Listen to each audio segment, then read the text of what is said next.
Já vám chci jenom říct, že z toho minulého videa, jak tam jezdili na tom kole, tak bych chtěla, abyste jim dávali co nejvíc lajků, odběry a to. A napsali něco do komentářů. Potřebujeme, aby oni šli do takového jako Red Bullu, chápete? Jezdění na kole. Já bych to pro ně chtěla udělat. A chtěla bych, abyste jim dali všechno lajky a všechno různý, jakože třeba lajky, odběry a hlavně komentáře, abyste to napsali.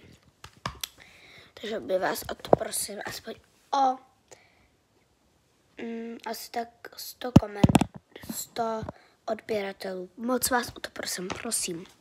Natáčím jenom ty videa pro vás.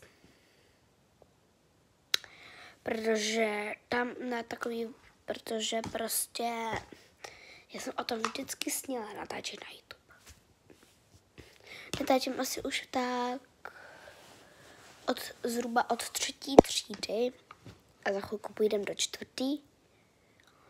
Tak ahoj. A moc vás prosím.